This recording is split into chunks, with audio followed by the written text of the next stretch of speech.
கடந்த ஜனவரி 1 முதல் கறிக்கோழி பண்ணை வளர்ப்பாளர்களின் சார்பாக உற்பத்தி நிறுத்த போராட்டம் என்று விவசாயிகள் பாதுகாப்பு சங்கம் என்கிற அமைப்பு பல போராட்டங்களை நடத்தியிருக்கின்றன.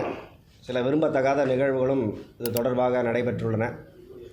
இதன் எதிரொலியாக சட்டமன்றத்திலே கவன ஈர்ப்பு தீர்மானம் கொண்டு வரப்பட்டு அதற்காக விரிவான ஒரு அறிக்கையும் சம்பந்தப்பட்ட துறையின் அமைச்சர் தெரிவித்திருக்கிறார். இந்த நேரத்தில் உற்பத்தியாளர்கள் தரப்பிலிருந்து ஒரு தெளிவான முறையான ஒரு விளக்கத்தை அளிப்பதற்காக இங்கே கூடியிருக்கிறோம். முதலாவதாக தெரிவிக்கக்கூடிய விஷயம் என்னவென்றால், கறிக்கோழி வளர்ப்பில் ஈடுபட்டிருக்கக்கூடிய பண்ணையாளர்கள் எல்லாரும் கிலோவிற்கு வளர்ப்பு தொகையாக ரூ. 6.50 பெற்றுக்கொண்டிருக்கிறார்கள் என்கின்ற ஒரு தவறான தகவல் பரப்பப்பட்டு வந்திருக்கிறது. உண்மையில் 18,000 பண்ணையாளர்களுடைய கடந்த ஓராண்டு வளர்ப்பு தொகை தரவுகளை சரிபார்த்த பின்னர் தெரிய வரும் உண்மை என்னென்றால், அவர்கள் வளர்ப்பு தொகையாக கிலோவிற்கு 7.50 முதல் 12 ரூபாய் வரை பெற்றுக்கொண்டிருக்கிறார்கள்.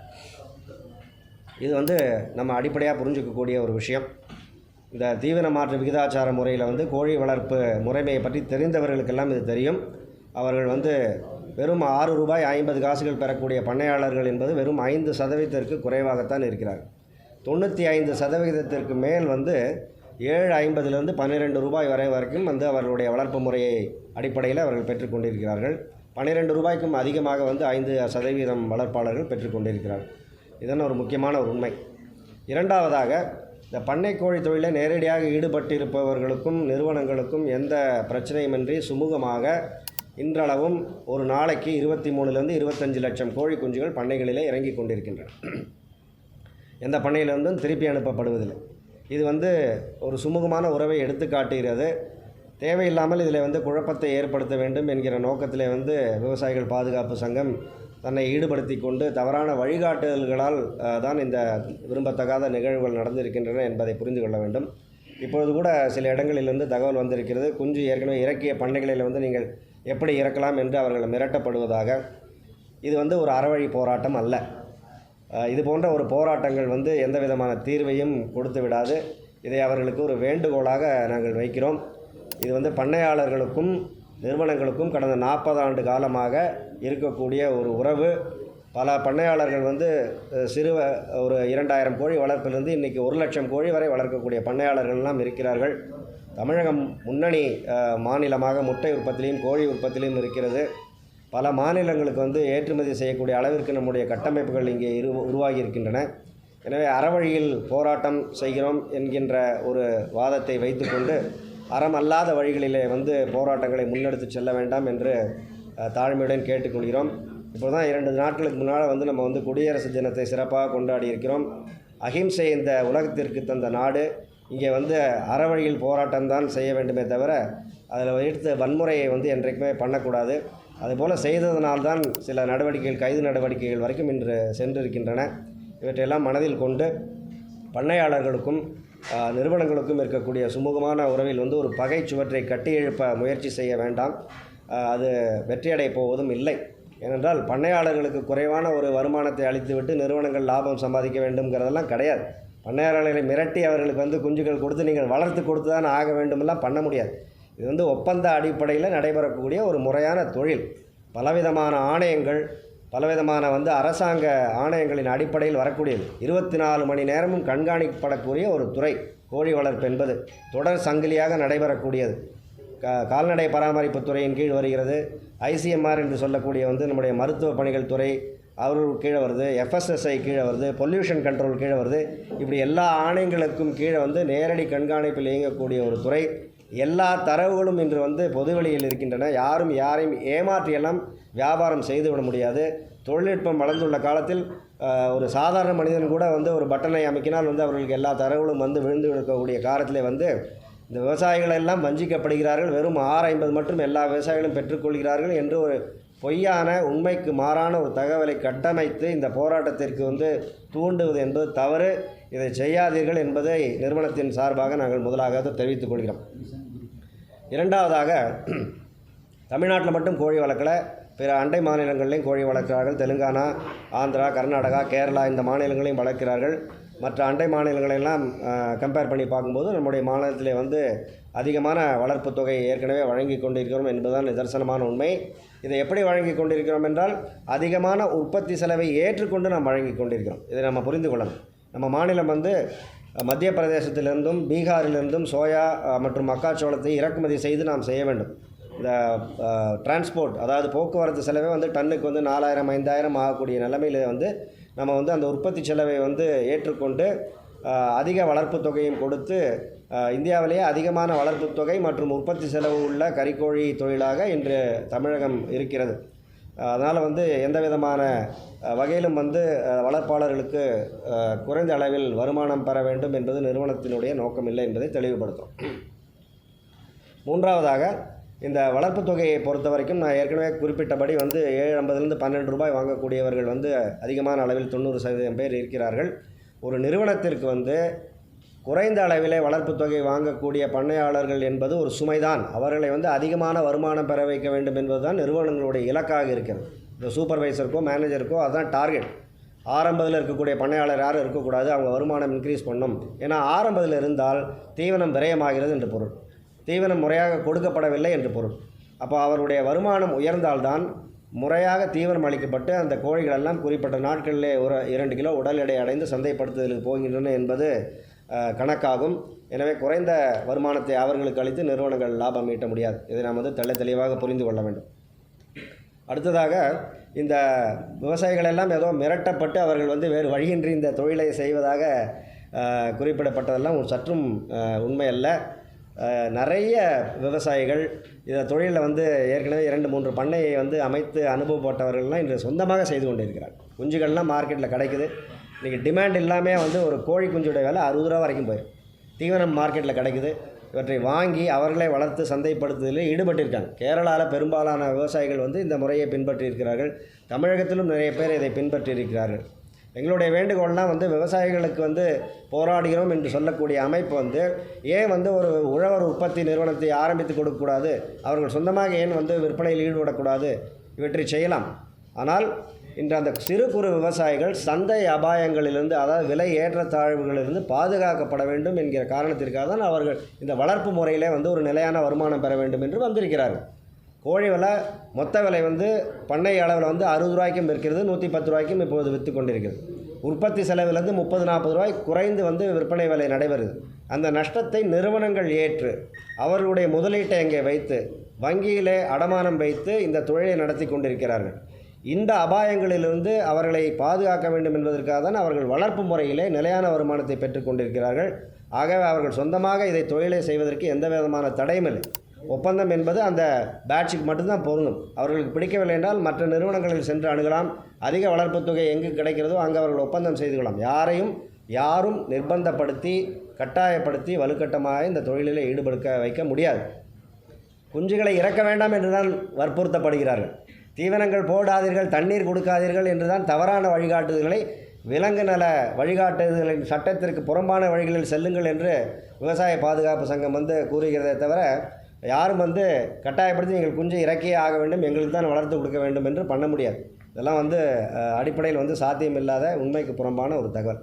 அதை இந்த நேரத்திலே வந்து தெரிவித்துக் கொள்கிறோம். நிறுவனங்களின் சார்பாக எங்களுடைய வேண்டுகோள் வந்து ஒன்றுதான். கடந்த காலங்களிலும் வந்து நேரடியாக இந்த தொழிலில் ஈடுபட்டிருக்கக்கூடிய பண்ணையாளர்களுடைய பிரதிநிதிகளுடன் பேசியிருக்கிறோம். இந்த 6.50 என்ற ஒரு பாதுகாப்பு தொகை ஏற்படுத்தப்பட்டதே வந்து இந்த மாதிரி பேச்சுவார்த்தையின் மூலமாக தான் பண்ணியிருக்கோம். இது ஒரு பாதுகாப்பு தொகை.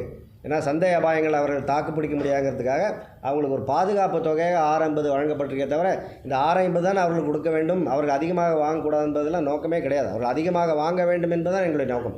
அவர்கள் அதிகமாக வாங்க அவர்கள் முறையாக தீவனத்தை கையாண்டு கோழி வளர்ப்பிலே வந்து உற்பத்தி செலவை சேமிக்கிறார்கள் என்பது அர்த்தம். அதன் அடிப்படையில் வந்து இவர்கள் எல்லாரும் வந்து அதிக வருமானம் பெற வேண்டும் என்பது தான் வந்து எங்களுடைய நோக்கமாக இருக்கிறது.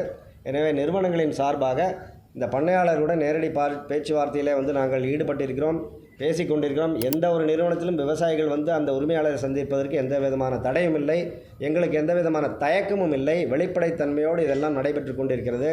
தேவையில்லாமல் இதில் வந்து கோழி வளர்ப்பாளராக இல்லாமல் இருப்பவர்கள் விவசாயத்தை பாதுகாப்பு என்று உள்ளே புகுந்து குழப்பம் விளைவிக்காமல் இருக்க வேண்டும் என்பதுதான் எங்களுடைய பணிவான வேண்டுகோளாக இருக்கிறது. சார், போராட்ட அறிவிப்புக்கு முன்னாடி உங்ககிட்ட பண்ணையாளர்கள் கேட்டிருக்காங்களா? வளர்ப்பு தொகை எங்களுக்கு இன்க்ரீஸ் பண்ணி கொடுங்கன்னு அதை கேட்டிருக்காங்களா? வளர்ப்பாளர்கள் வந்து நேரடியாக வந்து எந்த விதமான கோரிக்கையும் வைக்கல. அந்த மாதிரி வந்து அவர்கள் வந்து சங்கத்தின் மூலமாக வந்து முன்னால் வந்து பேச்சுவார்த்தை நடத்தியிருக்கோம். பேசுவதற்கு அவர்களுடன் நிறுவனங்கள் தயாராக இருக்கின்றன. நாங்கள் ஒரே ஒரு விஷயம் தான் சொல்லியிருந்தோம். ஏன்னா இது வந்து ஒவ்வொரு நிறுவனம் மாறுபட்டது. இந்த அவர்களுடைய கான்ட்ராக்டு, அவங்களுடைய வளர்ப்பு தொகை எல்லாமே. இதை சங்கம் வந்து முடிவு செய்யாது அப்படிங்கிறத நாங்கள் சொல்லியிருந்தோம். ஏன்னா இது வந்து அந்தந்த நிறுவனத்தோட வந்து அணுகுங்களை இதற்கு வந்து வழி ஏற்படுத்தி கொடுப்பதற்கு சங்கம் என்றைக்குமே தயாராக இருக்கும், உற்பத்தியாளர் சங்கம். ஏன்னா இது வந்து ஒரு ஒழுங்குமுறை வழிகாட்டுதல் குழுவாக நாங்கள் வச்சுருக்கனால பண்ணையாளர்களும் நிறுவனங்களும் வந்து இணைந்து இரு கணவன் மனைவி போல் செயல்பட்டு வந்து அழகாக கொண்டு சென்று கொண்டிருக்கக்கூடிய ஒரு தொழில் இது. அப்படி தான் நடந்துகிட்ருக்கு. அது இனிமேலும் அப்படி தான் நடத்தணும். தமிழகம் முன்னணி மாநிலமாக இருக்குன்னா அது காரணம் வந்து முழுக்க முழுக்க வளர்ப்பாளர்களும் நிறுவனங்களும் தான். இன்றைக்கி வந்து இந்தியாவிலே வந்து அதிக முட்டை உற்பத்தியும் கோழிக்கறி உற்பத்தியும் எப்படி சாத்தியமாயிற்று? இந்த இணக்கம் இல்லாமல், சுமூகமாக உறவு இல்லாமல், அப்படி இந்த மாதிரி இவர்கள் ரெண்டும் பகை உணர்ச்சியோடு வந்து போட்டி போட்டு கொண்டிருந்தால் இந்த நிலைமை சாத்தியமாக இருக்க வாய்ப்பே இல்லை. அப்படியே நடந்திருக்கு. இது தேவையில்லாத ஒரு குழப்பம். வர்த்தக ரீதியாக சாத்தியமே இல்லாமல் உங்களுக்கு எந்த விதமான ஒரு வரைமுறையும் இல்லாமல் கிலோவிற்கு 20 ரூபாய் உங்களுக்கு வாங்கி தருகிறேன் என்று ஒரு வாக்குறுதியை கொடுத்து ஒரு தவறான வழிகாட்டுதலை எவ்வாறு செய்யலாம்? இதுக்குள்ளே இருக்கக்கூடிய என்னென்ன விவரங்கள் என்பதை பற்றி அடிப்படை புரிதல் இல்லாமலாம் எல்லாமே பேசிக்கிட்டு இருக்காங்க. கோழி விலை 300 ரூபாய்க்கு விற்கிறது, 200 ரூபாய்க்கு விற்குது, இவங்க ஏன் கொடுக்க மாட்டேங்கிறாங்க? ஒரு கோழியை தயார் செய்வதற்கு 200 ரூபாய்க்கு மேலே ஒரு நிறுவனங்களுக்கு செலவாகுது. இதெல்லாம் வந்து பண்ணையாளர்களுக்கு தெரியும். பண்ணையாளர்கள் வந்து விவரமானவர்கள், கடுமையான உழைப்பாளிகள். அவர்களுக்கு இதெல்லாம் தெரியும். அதனால தான் அவர்கள் வந்து இந்த போராட்டத்தில் பங்கு எடுக்கலை. அதனால தான் இன்றைக்கும் குஞ்சு இறங்கிட்டு இருக்கு. அதனால் எங்களுடைய வேண்டுகோள் வந்து தவறான வழிகாட்டுதலை செய்யாதீர்கள். நல்ல முறையில் சென்று கொண்டிருக்கக்கூடிய தொழிலை வந்து மேன்மேலும் சிறப்பாக செயல்படுவதற்கான ஆக்கப்பூர்வமான ஆலோசனை அளியுங்கள். உழவர் உற்பத்தி நிறுவனங்கள் போன்ற ஆலோசனை வழங்குங்கள். சொந்தமாக அவர்களை வளர்த்து சந்தைப்படுத்துதலுக்கான முயற்சிகளை மேற்கொள்ளுங்கள் என்பதுதான் எங்களுடைய வேண்டுகோளாக இருக்குது. எங்களுக்கு யார் மேலேயும் எந்த விதமான காழ்ப்புணர்ச்சியோ பகையுணர்ச்சியோ கிடையாது. அதனால் வந்து நிறுவனங்கள் வந்து ஏதோ விவசாயிகளை வஞ்சித்து அவர்கள் லாபம் சம்பாதிக்கிறார்கள் என்கிறமான தவறான வாதங்களை எல்லாம் விட்டுவிட்டு யதார்த்தத்தை புரிந்து கொண்டு அனைவரும் சேர்ந்து பயணிக்க வேண்டும் என்று பண்புடன் கேட்டுக்கொள்கிறேன். வர்த்தக ரீதியாக சத்தியமாக அதில் வந்து வாய்ப்பே கிடையாதுங்க. இதை மற்ற அண்டை மாநிலங்களோடு நம்ம கம்பேர் பண்ணது ஏற்கனவே சொல்லியிருந்தேன். நம்ம சராசரியாக நம்ம கொடுக்கக்கூடிய வளர்ப்பு தொகைங்கிறது ஏற்கனவே அதிகமாக இருக்கிறது. ஒரு பொருளை வந்து இப்போ ஒரு பேனா வந்து இருக்குதுன்னு வச்சுக்கோங்களேன். இந்த பேனாவை வந்து இந்த மூடியை தயாரிக்கணும்னா அதுக்கு வந்து ஒரு விலை இருக்கும். அதை தயாரித்து கொடுக்கூடாது. நான் தான் வந்து இந்த பேனாவுடைய மூடியை தயாரித்து தருகிறேன், அதனால் எனக்கு தான் வந்து மேக்ஸிமம் ப்ராஃபிட் வேணும்னு கேட்டேன் அப்படின்னு. அது மாதிரி அது வர்த்தக ரீதியாக சாத்தியமில்லாத ஒரு விஷயம். ஆனால் அவர்கள் ஒரு விஷயத்தை தெளிவுபடுத்திடுறேன். ஏன்னா இந்த விஷயத்தை தெளிவுபடுத்தினா தான் புரியும். அவர்கள் கேட்பது வந்து 20 ரூபாய் வந்து அடிப்படை தொகையாக எந்த விதமான ஒரு வரையறையும் இல்லாமல், அந்த வருமானத்தை பெறுவதற்கான வழிமுறையும் இல்லாமல் 20 ரூபாய் கொடுத்து விட வேண்டும் என்று கூறுகிறார்கள். அது சாத்தியமே கிடையாது. இன்றைக்கி வந்து 12 ரூபாய்க்கு மேலே ஏற்கனவே வாங்கிட்டு இருக்காங்க. எப்படி வாங்கிட்டு இருக்காங்க? 12 ரூபாய்க்கு மேலே அப்படின்னா எவ்வளவு? அதை அவங்களுடைய அந்த பண்ணையாளருடைய தீவன விகிதாச்சார முறையை பொறுத்து, ஒரு பண்ணையில் ஒரு 5000 கோழி 6000 கோழி இருக்குன்னா எவ்வளோ தீவனத்தை உட்கொண்டு அந்த கோழிகள் 2 கிலோ உடல் எடை அடைகின்றன பொறுத்து தான் அந்த பர்ஃபார்மன்ஸ் பேசிஸில் கொடுத்துட்ருக்காங்க. இது அறிவியல் பூர்வமான வெளிப்படைத்தன்மை உள்ள ஒரு தணிக்கை செய்யப்பட்ட ஒரு செலவு கணக்கு. இதில் யாரும் வந்து எந்த விதமான ஏமாற்றலும் செய்ய முடியாது. இதன் அடிப்படையில் ஏற்கனவே வாங்கிட்டு இருக்காங்க. அதன் அடிப்படையில் தான் அதிகமாக வாங்க முடியுமே தவிர எல்லாருக்கும் ஒரே மாதிரி வந்து 20 ரூபாய் மொத்தமாக எந்த விதமான வழிமுறையும் இல்லாமல் கொடுப்பது என்று வர்த்தக ரீதியிலாக சாத்தியமில்லாத ஒரு விஷயமா.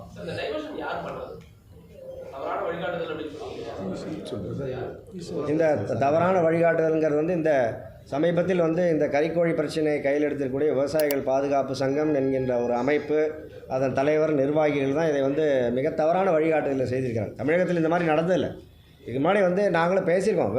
நேரடியாக பண்ணையாளர்களிடம் எங்களிடம் உரிமையாக அவர்கள் சண்டை போடலாம். இது ஒன்றும் ஒரு ஒளிவு மறைவு இருக்கக்கூடிய ஒரு தொழிலே கிடையாது. பேசியிருக்கிறார்கள். பல விஷயங்களை ஏற்கனவே செய்து கொடுத்து கொண்டிருக்கின்றோம். இப்போ இது தேவையில்லாமல் இதை வந்து குழப்பத்தை ஏற்படுத்தியிருப்பது இந்த விவசாயிகள் பாதுகாப்பு சங்கம் என்பதுதான். அது எங்களுக்கு வேதனை அளிக்கிறது. ஏன் இவ்வாறு செய்கிறார்கள் என்பது தெரியவில்லை. அதனால் வந்து மேலும் வந்து இந்த தொழிலை வந்து நசித்து போகும்படி நடவடிக்கைகளில் ஈடுபட வேண்டாம், சட்டத்திற்கு புறம்பான வழிகளை கையில் எடுக்க வேண்டாம், சட்டத்தை கையில் எடுக்க வேண்டாம் என்பதுதான் எங்களோட வேண்டுகோளாக நாங்கள் வைக்கிறோம். சட்டத்திற்கு புறம்பாக யார் செய்தாலும் நிறுவனங்கள் பெரும் பாதிப்படையும் போது அவர்கள் வந்து அதற்கு காவல்துறைக்கு புகார் அளிக்க வேண்டிய கட்டாயத்தில் இருக்கிறார். யாருக்கும் விருப்பம் இல்லை. இந்த மாதிரி நிகழ்வுகளெல்லாம் நடைபெறணுங்கிறது யாருடைய விருப்பமும் கிடையாது. அதை தெளிவாக புரிந்து கொள்ளும். இதுக்கு வந்து ஆரம்பமே இல்லை. அதனால் வந்து முடிவு அப்படிங்கிறது வந்து ஏற்கனவே இருக்குது. ஏன்னா இது வந்து ஏற்கனவே வந்து பண்ணையாளர்கள்லாம் பிரச்சனை வந்து உற்பத்தி நிறுத்தம் ஏற்பட்டு கோழிகளெல்லாம் வளர்க்காமல் தமிழகத்தில் இருக்கக்கூடிய ஒரு நிலைமை இருந்தால் நம்ம பேசலாம். அந்த மாதிரி கிடையவே கிடையாது. இருக்குது. பண்ணையாளர்களுடைய பிரதிநிதிகளாக இருப்பவர்கள் இப்போவும் வந்து எங்களை அணுகலாம். நாங்கள் அந்த நிறுவனங்கள் வந்து அந்த பண்ணையாளர்களிடம் பேசுவதற்கு வந்து எந்த விதமான ஒரு கூச்சமோ தயக்கமோ கிடையாது. அவர்களுக்கு வேண்டிய வசதிகளை செய்து கொடுப்பதற்கு என்றுமே நிறுவனங்கள் தயாராக இருக்கின்றன என்பதை வந்து தெரிவித்துக்கொள்ள கடமைப்பட்டிருக்கிறோம். ஏற்கனவே கடந்த டிசம்பர் மாதம், நீங்கள் முடிவுன்னு கேட்டதுனால சொல்கிறேன், கடந்த டிசம்பர் மாதம் வந்து இப்பொழுது சராசரியாக பண்ணையாளர்கள் வாங்கி கொண்டிருக்கிற தொகையிலிருந்து ரூபாய் 1 அதிகமாக கொடுப்பதாக அறிவித்திருக்கிறார். இப்போ ஒருத்தர் ஏற்கனவே 11 ரூபா வாங்கிட்டு இருந்தாருன்னா அவருக்கு 12 ரூபாய் வளர்ப்பு தொகை அதிகமாக வரும். இதை தாண்டி சம்மர் மந்த்ஸ், அதாவது வந்து வெயில் காலங்களில் வந்து பண்ணையாளர்களுடைய நேரடி கவனிப்பு அதிகமாக தேவைப்படுகிறது என்பதால் அந்த வெயில் மாதங்களிலே வளர்க்கக்கூடிய கோழி தொகுப்புகளுக்கு கிலோவிற்கு 1 ரூபாய் அதிகமாக கொடுப்பதாகவும் அறிவித்திருக்கிறது. முன்பே வந்து விற்பனை விலை, மொத்த விற்பனை விலை 110 ரூபாய்க்கு மேலே சொல்லும்பொழுது ஒவ்வொரு 10 ரூபாய்க்கும் வளர்ப்பாளர்களுக்கு 10% பங்காக கொடுப்பதாகவும் அறிவித்திருக்கிறார். எனவே இதெல்லாம் வந்து ஆரோக்கியமான முறையிலே சென்று கொண்டிருக்கிறது. இது மென்மேலும் வந்து மேம்பட்டதாகத்தான் சொல்லுமே தவிர இதில் எந்த விதமான பாதிப்பும் வளர்ப்பாளர்களுக்கு வராது என்பதை தெரிவித்துக் கொள்கிறோம். சந்தை விலையை பற்றி கேட்கலாம். சந்தை விலை என்பது வந்து ஏற்றத்தாழ்வை பொறுத்து, அதாவது வந்து நம்ம டிமாண்ட் அண்ட் சப்ளை வந்திருக்கு, இது முன்னாடி வந்திருக்கு. நீங்கள் சந்தை விலை ஏற்றம் கூறுகிறீங்க இல்லையா, சந்தை விலை இறங்கும் போதும் பாருங்கள் கிலோ 60 ரூபாய்க்கு வச்சுருக்கோம். அப்போ ஏன் இறங்குச்சுன்னு நம்ம யாரும் கேள்வி கேட்கும். ஏன்னா ஏறும்போது அது பொதுமக்களை பாதிக்கும் அப்படிங்கிறதுனால நீங்கள் வந்து அதை பொறுப்போடு கேட்குறீங்க. அதே சமயத்தில் இறங்கும். ஏன் இறங்கும் அப்படின்னா அப்போ கன்சம்ஷன், சபரிமலை சீசன் இருக்கும், இல்லை வந்து ஒரு ஈத் ரம்ஜான் நோன்பு இருக்கும், அந்த மாதிரி வந்து பண்டிகை காலங்களிலோ அல்லது வந்து ஸ்கூல் திறக்கிற நேரம், எக்ஸாம் டைம், அந்த மாதிரி பல காரணிகளை உட்பட்டு வந்து விலை ஏற்றத்தாழ்வு இருக்கும். இது ஒரு தற்காலிக நிகழ்வு தான். இதே சந்தை விலை வந்து கடும் வீழ்ச்சி அடைந்து நீங்களே தலைப்பு போடுற மாதிரியும் சுச்சுவேஷன்ஸ் வந்திருக்கு, உங்களுக்கே தெரியும். அதாவது கோழி வளர்ப்பாளர்கள் என்பவர்கள் எங்களுடைய குடும்பத்தை சேர்ந்தவர்கள். நாங்கள் எல்லாம் ஒரே குடும்பம். அவர்களுக்கு நலன் என்றால் அதை செய்வதற்கு நிறுவனங்கள் என்றுமே தயங்கியதில்லை. இப்போ நாங்கள் வந்து முன்னாடி கூட சில விஷயங்களை பற்றி பேசியிருக்கோம். நான் இப்போது அதற்கான சூழ்நிலை இல்லை. ஆனால் இதெல்லாம் கண்டிப்பாக நம்ம வந்து கருத்தில் கொள்ளணும். அவர்களுக்கு வந்து பண்ணையை பொறுத்த வரைக்கும் அவர்களுக்கு காப்பீடு எப்படி செய்து கொடுக்கலாம், அதை எவ்வாறு அவர்களுடைய லாஸ் வந்து ஏதாவது ஏற்பட்டால், இயற்கை சீற்றங்கள்னாலோ ஃபயர் அந்த மாதிரி இருந்தால் அவர்களுடைய பண்ணைகளை பாதுகாப்பு அப்படிங்கிற மாதிரிலாம் வந்து பேச்சுவார்த்தை நடைபெற்று கொண்டிருக்கின்றன. இவெல்லாம் பண்ணையாளர்களுக்கு, ஏன்னா பண்ணையாளர்கள் வந்து அவர்களும் வந்து அவர்கள் ஒரு உபரி வருமானமாக இதை வந்து செய்து கொண்டிருக்கிறார்கள். அவர்கள் நலனில் வந்து எங்களுக்கு மிகுந்த அக்கறை இருக்கிறது. இவற்றெல்லாம் செய்து கொடுப்பதற்கான காலங்கள் வந்து வரும்பொழுது நிச்சயமாக அதை செய்து கொடுப்போம் என்று தெரிவித்துக் கொள்கிறேன்.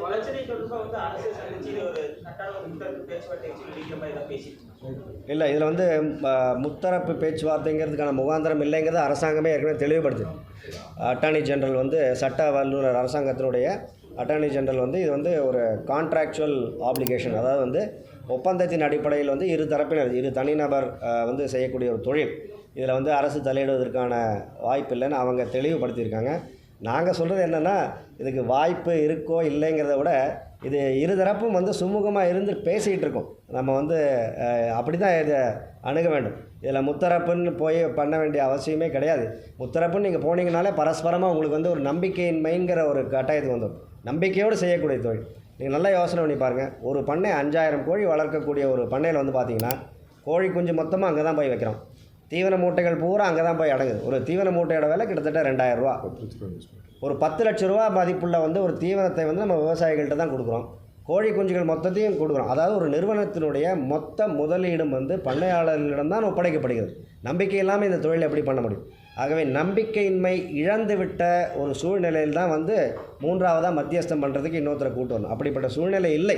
அதனால தான் தமிழகம் முன்னோடி மாநிலமாக இருக்குது. இது தொடர்ந்து நடைபெற வேண்டும். விவசாய பாதுகாப்பு சங்கம், அதன் தலைவர், நிர்வாகிகளுக்கெல்லாம் எங்களுடைய வேண்டுகோள் இதுதான். நமக்குள்ள காழ்ப்புணர்ச்சி கிடையாது. இந்த தொழில் நன்றாக நடந்து கொண்டிருக்கிறது.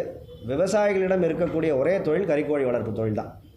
மற்ற தொழிலெல்லாம் வந்து டெக்னாலஜி, தொழில்நுட்பம் வேண்டும், அதிக முதலீடு வேண்டும், அதிக பணியாட்கள் வேண்டும். அதெல்லாம் இல்லாமல் நம்ம நிலத்தில் கௌரவமாக ஒரு ஷெட்டை போட்டு கணவன் மனைவியாக குடும்பத்தோடு ஒரு சிறிய முதலீட்டில் வந்து ஒரு கௌரவமான தொழிலை வந்து செய்து கொண்டிருக்கிறார்கள். தொடர்ந்து 40 ஆண்டு காலமாக நடைபெற்று கொண்டிருக்கக்கூடிய தொழில். இதை ஊக்குவிக்க வேண்டும். இதை அவர்கள் தொடர்ந்து வந்து செய்ய வேண்டும். சொந்தமாக செய்வதனாலும் அதற்கான வழிமுறைகள் இருக்கின்றன. நான் ஏற்கனவே கூறியுள்ளபடி இதில் வந்து ஒரு FPO மாதிரி செய்யறதுக்கும் வந்து வாய்ப்புகள் இருக்குது. இதை மாதிரி பார்த்திங்கன்னா ஆக்கப்பூர்வமாக சிந்தித்து ஆலோசனை வழங்குங்கள். அதற்கு உதவி செய்வதற்கு தயாராக எல்லாமே இருக்காங்க. ஆகவே அந்த மாதிரி நடவடிக்கையில் ஈடுபட விட்டுவிட்டு அறமற்ற சட்டத்திற்கு புறமான நடவடிக்கைகளில் ஈடுபட வேண்டாம் என்று பணிவன்புடன் நிறுவனங்களின் சார்பாக கேட்டுக்கொள்கிறோம். இல்லை, அவங்களோட பேச்சுவார்த்தைக்கு எங்களுக்கு பண்ணையாளர்கள் இருக்காங்க, அவங்களோட தானே பேசணும். பண்ணையாளர்கள் வந்து நேரடியாக நிறுவனங்களை அணுகி எந்த நேரத்திலும் பேசலாம் என்று நாங்கள் ஏற்கனவே தெரிவித்தோம்.